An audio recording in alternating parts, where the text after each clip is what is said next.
안녕하세요. 동물을 사랑하는 약사 이영준입니다. 겨울이 지나고 슬슬 날이 풀리면서 반려동물의 피부 질환에도 신경을 쓰는 반려인들이 많을 텐데요. 오늘은 아토피, 피부 발적, 가려움 등에 효과적인 아포퀘리라는 제품에 대해 살펴보겠습니다.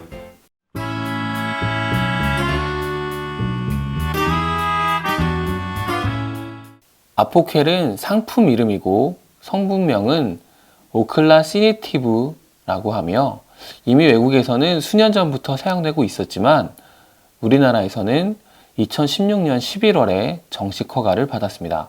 주로 개의 아토피, 알레르기 피부 질환에 의한 소양증, 즉 가려움증 완화제로 사용되며 요즘 동물 약국으로 아포퀘르에 대한 문의가 부쩍 늘은 상황입니다.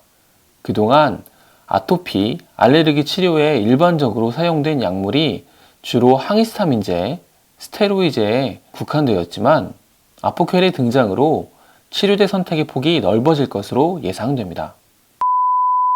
우선 아포퀘르의 작용 기전을 보면 많은 연구에서 사람과 개의 아토피, 알레르기에 사이토카인이라는 매개물질의 역할을 알아냈습니다.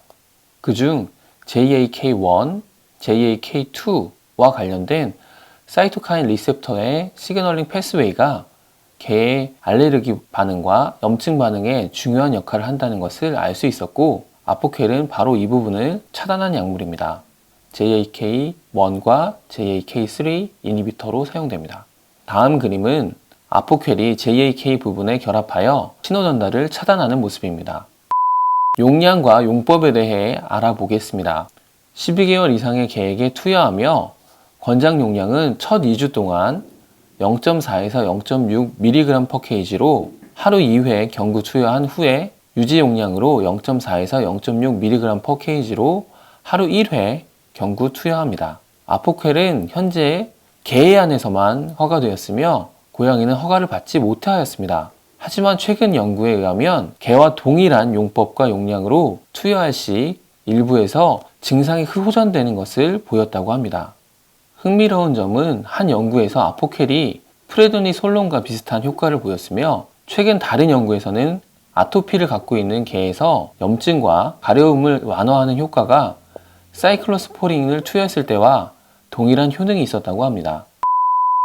다음은 아포퀘르의 장점입니다. 첫 번째, 투여 시 빠르고 우수한 효과가 나타납니다. 두 번째, 사이클로스포린 제제에 비해 소화기계 부작용 발생률이 적습니다. 세 번째, 혈장 단백과 결합률이 낮고 CYP450에 대한 영향이 적어 약물 간 상호작용이 나타날 확률이 적습니다. 다만 구충제나 항생제 등과의 병용에 상호작용이 관찰되지는 않았습니다. 주의사항은 다음과 같습니다. 첫 번째, 면역 조절제로서 감염에 대한 감수성이 증가하기 때문에 악성 종양, 모낭충증, 중증의 감염이 있는 환자에게는 투여를 금지합니다. 두 번째, 임신, 수유 중인 개에게는 안정성이 확립되지 않아 권장하지 않습니다. 세 번째, 장기간 투여 시의 안정성은 확립되지 않아서 단기간 사용이 권장됩니다. 네 번째, 12개월 미만의 개에게는 드물게 폐렴 및 모낭축증과 같은 감염증이 나타날 수도 있습니다. 다섯 번째, 하루 2회 로딩 도우즈에서 하루 1회 유지 용량으로 감량할 시에 일시적으로 소양증이 증가할 수 있지만 시간이 지남에 따라서 자연스럽게 사라집니다. 스테로이드 약물과의 병용은 금기입니다.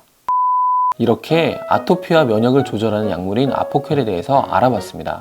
꼭 강조하고 싶은 것은 설사와 구토의 증상을 보이는 경우 꼭 바로 복용을 중단하고 수의사의 진단을 받을 필요가 있으며 주의를 기울여야 합니다. 국내에 연착륙을 하면서 도입되는 약물이니만큼 앞으로 많이 사용될 가능성이 있습니다.